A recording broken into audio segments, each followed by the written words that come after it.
Ratusan kilo tomat ini terpaksa dibuang di pasar sentral pengiriman sayur mayur di Kecamatan Bukit, Kabupaten Bener Meriah.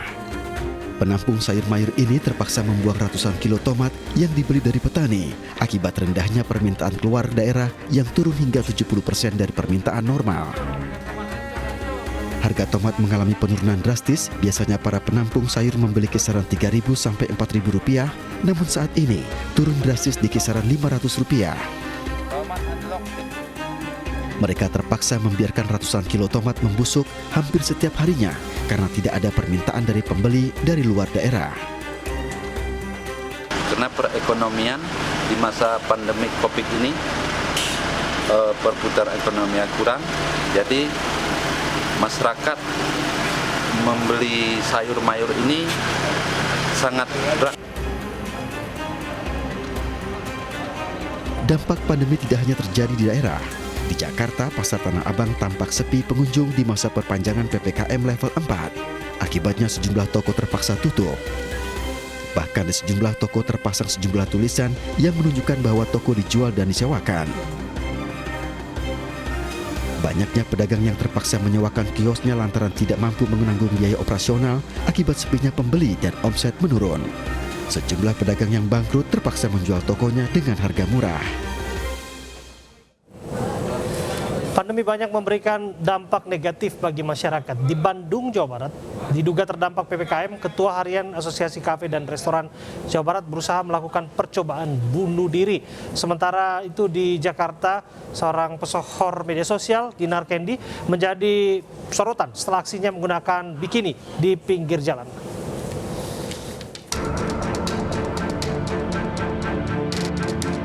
Ketua Harian Asosiasi Kafe dan Restoran Jabar berinisial GB berusaha melakukan percobaan bunuh diri di depan pintu masuk kantor pemerintah Kota Bandung, Jawa Barat. Korban berhasil diselamatkan dan dibawa ke Rumah Sakit Hasan Sadikin Bandung. Polisi masih mendalami motif dari aksi nekat GB. Korban sudah di tengah jalan dan melakukan upaya bunuh diri dan dia lakukan pencegahan oleh JJ tapi sudah terlambat karena sudah menusuk perutnya, kemudian lehernya kiri kanan.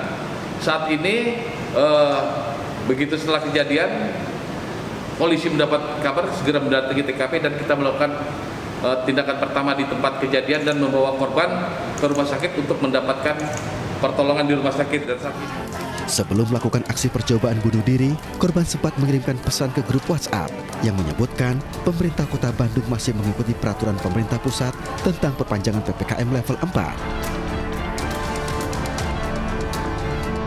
Sementara itu di Jakarta, aksi Dinar Kendi menggunakan pakaian seksi di pinggir jalan berujung pemeriksaan polisi.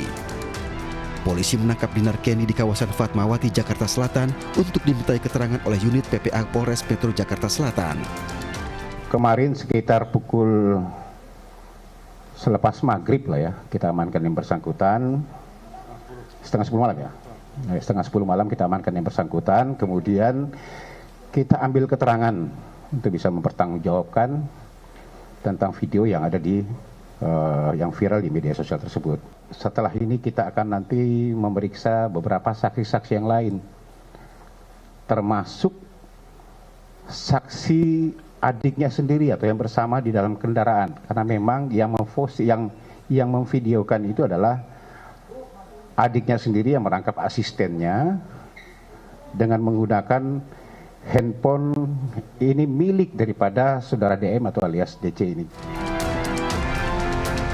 Saat ini Dinar Kendi masih berstatus saksi dalam kasus dugaan pelanggaran Undang-Undang Pornografi dan ITE. Jika dari hasil pemeriksaan ini memenuhi pasal tersebut, maka statusnya akan naik ke tahap penyidikan.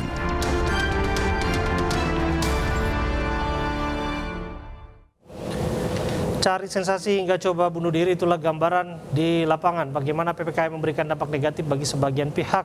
Lantas mengapa hal tersebut bisa terjadi? Kita akan membahas persoalan tersebut. Sudah hadir bersama kami dokter spesialis kejiwaan Teddy Hidayat dan juga Ustadz Zaki Mirza. Assalamualaikum, selamat malam Bapak-Bapak, sehat semua?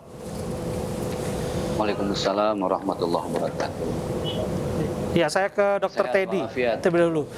Dr. Teddy sehat ya?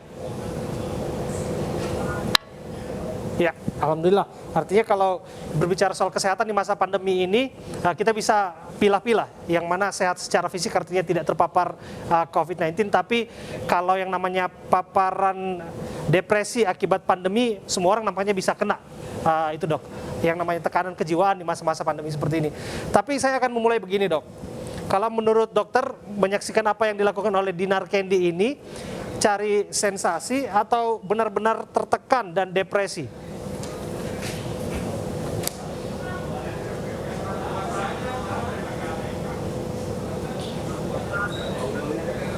Mohon maaf Dokter Teddy, nampaknya audionya masih di mute, masih mode bisu. Coba dinyalakan. Oke, ya. Iya, Bisa kedengar. sudah jelas Terima sekarang. kasih. Silakan dok. Ya, makasih. Maaf tadi masih di mute. Kalau Dinar Kendi itu hanya saya tahu dari media massa, kemudian saya lihat di medsos. Yang pertama, tadi diinformasikan menggunakan bikini di jalan. Iya kan? Betul ya? Betul, betul.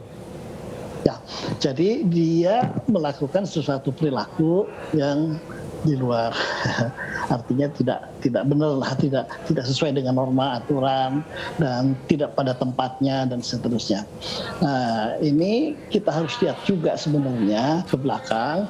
Kalau kita lihat wawancara dia dengan beberapa misalnya dengan di beberapa medsos, itu juga bicaranya lancar, aktif, energik, perilakunya, penampilannya juga seronok segala macam. Nah, yang kita harus pikirkan adalah adanya yang namanya mood disorders atau suatu hipoman. Kalau dia makin berat akan ke arah maniakal. Orang-orang seperti ini dia tidak bisa membedakan mana yang baik, mana yang boleh, mana yang tidak, mana yang pantas, mana tidak. Dia akan labrak semuanya. Dia tidak bisa mengendalikan dorongan, emosinya. Kalau dia ingin sesuatu akan dilakukan. Tapi mohon maaf saya potong ya dok ya. Tapi kan secara eksplisit kan kita bisa baca apa yang disampaikan bahwa ini sebagai bentuk dari diperpanjangnya PPKM. Artinya terbatas gerak ekonominya, nggak bisa kerja, nggak dapat honor, kehilangan makan, dan lain sebagainya. Kalau Anda melihat ini bisa diterima atau tidak? Itu hanya ya sebagai ini sajalah tapi dasar di belakang itu yang mengalami hal kesulitan ekonomi kan bukan cuma dia, bahkan Betul. ada yang lebih berat nggak melakukan seperti ini gitu. Iya. Jadi pasti ada sesuatu gitu. Termasuk Ada kasus sesuatu yang betul, termasuk kasus yang di Bandung. Kalau apa yang dilakukan misalnya Dinar Kendi, kita bisa berdebat antara ini sensasi atau depresi beneran begitu dok. Tapi kalau aksi yang terbilang dekat untuk melakukan upaya bunuh diri, saya kira ini bukan satu kasus yang terjadi, tapi banyak kasus. Apa yang bisa kita pelajari dok? Ya, saya ingin ini dulu tadi yang Dinar Kendi itu, saya kira nanti pihak polisian harus memeriksakan ke psikiater untuk kondisi kesehatan jiwanya. Karena orang normal nggak akan begini kok. Gitu. Nah, kemudian kalau yang di Bandung, itu yang pertama, itu satu dia kita tahu laki-laki, ketua kafe dan restoran, melakukan tindakan percobaan bunuh diri di muka balai kota. Nah, kita harus melihat secara holistik tentunya. Yang pertama dari aspek organobiologis. Orang yang melakukan tindakan agresivitas baik terhadap orang lain maupun terhadap dirinya secara neurotransmitter itu ada yang berubah keseimbangannya, di mana serotoninnya lebih rendah, dopaminnya itu yang terganggu. Kemudian dari aspek psikologis kita akan melihat suatu stresor karena PPKM, ekonomi, kesulitan hidup, kemudian ditambah dia posisinya sebagai ketua kafe, itu membuat dia sudah mencoba demo dan sudah juga mungkin ketemu Pak Wali Kota, tetap PPKM diberlakukan, itu menimbulkan frustasi. Frustasi itu menimbulkan depresi agitatif dan itu depresi yang diarahkan pada diri sendiri. Kemudian apa dia di Balai Kota, dia tidak mau menyampaikan keluhannya, kemarahannya, ketidaksetujuannya tidak dengan secara verbal, tapi dengan tingkah laku tadi. Oke, artinya bisa saja dia tidak terpapar COVID, sehat secara fisik, tapi secara kejiwaan dia bisa saja terpukul dari dalam. Itu yang tidak bisa kita lihat secara kasat mata, begitu ya dok ya? Kita ada 3 gelombang. Gelombang kesehatan masyarakat itu. Gelombang kedua adalah ekonomi. Gelombang ketiga adalah gangguan jiwa. Kan itu kita gelombang ketiganya itu. 60% yang kami survei itu mengalami depresi di masyarakat. Kita bisa lihat yang namanya COVID bisa memporak-porandakan ketiga varian dari kesehatan yang Anda sebutkan tadi. Saya coba mendapatkan perspektif dari Ustadz Zaki, seorang penceramah. Ustadz, kalau kita belajar dari apa kasus-kasus yang terjadi, contoh yang dilakukan oleh Dinar Kendi, orang pasti bilang dia bisa saja mempermalukan dirinya sendiri. Tapi kasus di Bandung, seorang pengusaha nekat untuk menyakiti dirinya sendiri.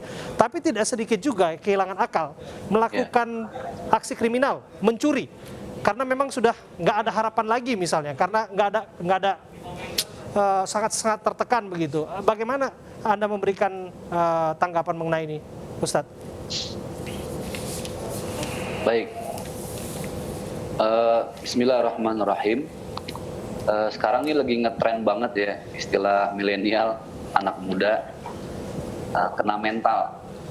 Jadi banyak yang viral ini dikit-dikit kena mental. Termasuk COVID ini kita semua merasakan bagaimana mental kita betul-betul kena. Tapi sebenarnya ada 2 perisai yang melindungi hidup kita ini di saat kita kena mental. Yang pertama, perisai kita adalah akal sehat tentunya. Yang kedua adalah spiritual. Ini harus saling bersinergi. Karena gini, saya analogikan ketika seorang guru memberikan tes ujian, maka nggak mungkin guru tersebut juga memberikan kunci jawaban, pasti disimpan. Iya. Beda dengan Allah Subhanahu wa Ta'ala. Allah ini ketika menguji kita seberat apapun, yang pertama prinsipnya Allah tidak akan membebani hambanya dengan ujian-ujian yang tidak bisa kita tangani. Di luar kekuatan. La yukallifullahu illa wus'aha. Betul.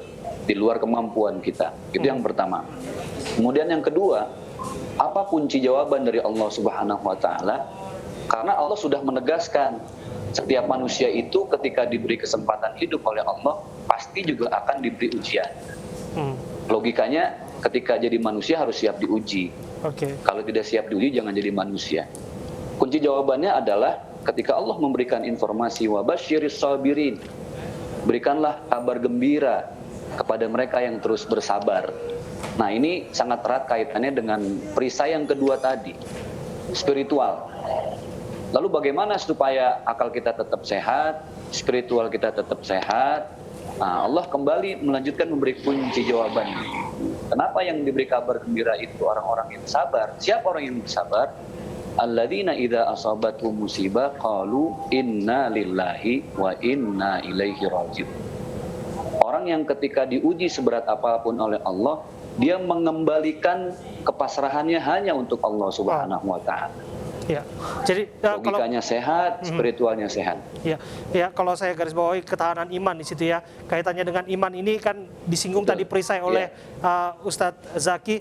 Pemerintah itu punya kampanye 3 perisai, iman, aman, imun. Tapi 2 lainnya kita bisa perdebatkan. Misalnya soal aman, kita tidak bisa menganggap lagi di mana tempat yang aman dalam artian dari virus corona. Saat ini dari kota sampai pelosok negeri, semua ada. Imun, kalau disuntik vaksin pun ternyata ada yang bisa kena meskipun bisa mengulangi gejala. Tapi yang ingin saya tanyakan kepada Ustadz Zaki, bagaimana kemudian iman ini menjadi benteng terakhir meskipun di masa-masa ini kita harus menyesuaikan dengan beribadah di rumah dan lain sebagainya. Oke, saya rasa ini saatnya Allah memberi kita kesempatan untuk lebih mempererat hubungan kita dengan Allah ya.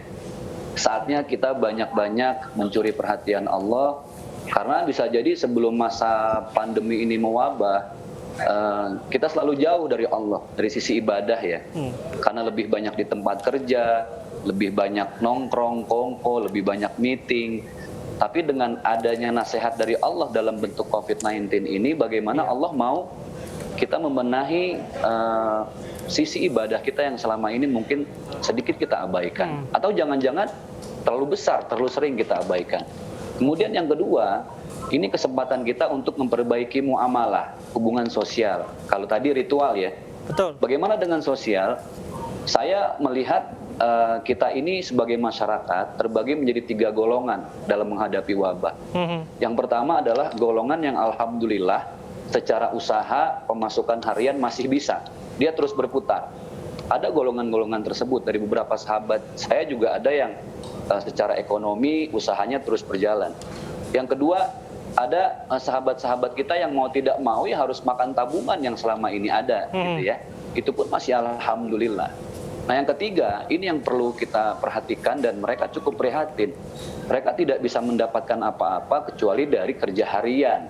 Nah ini kan ada jenjang sosial dan ekonomi ya. Nah menurut saya inilah waktunya kita terpanggil, terutama yang penghasilannya terus berputar, kita yang masih ada uang tabungan. Ini kesempatan kita untuk banyak-banyak bersedekah. Baik, Gitu. banyak-banyak Jadi bersedekah. mohon maaf kalau selama ini kita peduli terhadap saudara kita di Palestina, ini saatnya kita peduli terhadap sesama masyarakat Indonesia. Gitu, Pak. Singkat saja, terakhir ke Dr. Teddy, ini keimanan mengapa menjadi faktor penting, lagi-lagi kita harus kembali ke sana untuk menguatkan kesehatan jiwa di masa pandemi? Ya, saya kira meaning of life, memaknai hidup itu yang paling penting. Jadi penderitaan seberat apapun juga, kalau kita bisa memaknai itu dengan benar, maka penderitaan itu akan menjadi sesuatu yang sangat berharga. Ini yang harus dilakukan oleh pemerintah, mempersiapkan sebelum PPKM itu supaya masyarakat itu siap gitu loh. Ini kan yang tidak dilakukan itu ekonomi, bansos iya, keamanan dengan vaksin iya segala macam, tapi mempersiapkan psikis masyarakat menghadapi krisis itu yang belum kelihatan. Mungkin dengan Pak Ustadz tadi, kalau bicara tentang spiritual, saya kira itu nanti mestinya siap di situ, jangan ditinggalin. Baik, Dr. Teddy, sangat disayangkan waktu kita terbatas. Terima kasih Bapak-Bapak, Ustadz Zaki Mirza, Dr. Teddy. Kita mendapatkan satu gambaran menarik, deskripsi yang harus banyak kita pelajari mengenai kesehatan jiwa dan raga. Ternyata itu satu hal yang saling melengkapi satu sama lain, termasuk ketahanan iman. Untuk masyarakat. Terima kasih Dr. Teddy, terima kasih Ustadz Zaki.